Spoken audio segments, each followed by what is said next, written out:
Usually, as we're teaching this around the country or for agencies or at universities, we provide a group exercise at this point to show people how this works. And so we're happy to do that. You may get to take advantage of that opportunity. Here we kind of sit with small groups and different types of programs, and you'll see very quickly how the discussions start to emerge. Even in a room full of all parks and recreation professionals for many, many years, you will have very different rankings because people have very different viewpoints as to why things should be what they are. That is the beauty of the process, is it allows for those differences of opinion and differences of background to come together and say, for this specific community with this specific mission, here's what we're going to do. If a community doesn't have a specific mission to start with, sometimes we will end up backing into it through this process. It becomes quickly identified as the discussions start. The language that people use will quickly say, here's where I'm coming from. And as a facilitator, quite often our job is to ask why. People will say, oh, it should be a 1. And so, okay, why? And then I will explain it. And then somebody on the other side of the room will say, oh, no, it should be a 5. And we'll say, okay, why?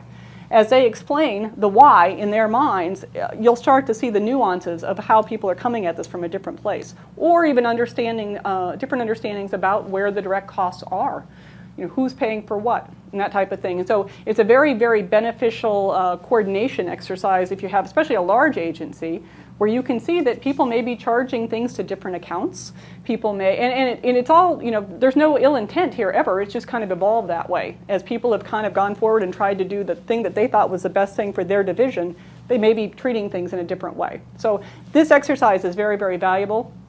When we're actually implementing the methodology in a department, we actually use all of the real categories of service and do that ranking process.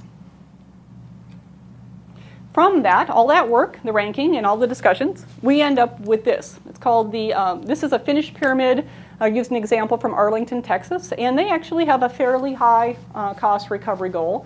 So they're up there in that 70 to 80% trying. They've got a lot of recreation centers that they're trying to get high levels of fee for service. Their cost recovery, as you see here at the bottom, they have things like non-monitored facilities, which would be basically parks. They have the drop-in monitored, community events, support services, and that exclusive use for county folks, okay? So this is from the county folks, but as you look at the top, they've got things like master art, again, that elite level of art, exclusive use for profit. So they're saying that businesses can use those rentals at a different rate than the county folks should, because the county, by nature, is supposed to be serving the community. So those are just some examples. Rentals at the top, merchandise for resale. Those are all those kind of what we call ancillary activities that are not really part of the core mission of the organization. And so they fall out in different places. Every community has a different pyramid when we're done, and I only have time to show you one today, but we could show you 3 or 4. They'd all be slightly different. On the right-hand side, you'll see percentages of cost recovery expected. This is as they go into those pricing guidelines. Staff now know that when they're looking at direct costs, and they're looking at how they price and what types of fees and charges they should be charging, they have a framework to work under, and it ties right into the budget expectations from their decision makers. So through this implementation and evaluation process, this doesn't happen overnight. It's not something, oh, we do the pyramid methodology and then we change all the prices and we cause an uproar and the whole community goes crazy. That doesn't happen. We have to be very sensitive to the role that we play. So it does happen usually over time, usually tied into things like budget cycles or brochure cycles, how many times per year these programs are offered and those types of things. Sharing the story, because this is a public process, we want to make sure that we help everybody understand how we got here. And so in most communities, we recommend that that pyramid is posted at every registration site. It's posted behind the registration desk. And so when people come in and say, why did my soccer, why is it priced so much? Why do I have to pay more for elite soccer than my friend does for beginning soccer? We can point to the pyramid if I'm staff, and I can say, here's what our community has decided.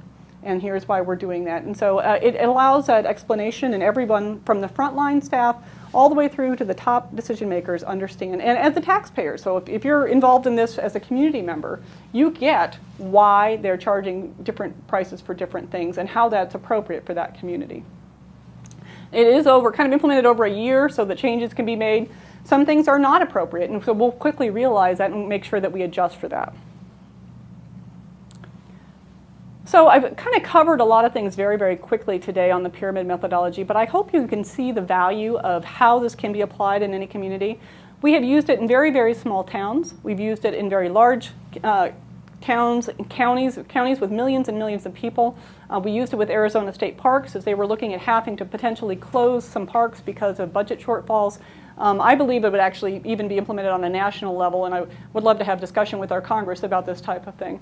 But it allows you to really get to the heart of what do the people want, what should we be subsidizing versus where should our tax dollars be going, and then on the flip side, what we should be charging for as we're offering these services to the people. If you have any questions, please feel free to call or email, and I'd be happy to answer them for you. Thanks.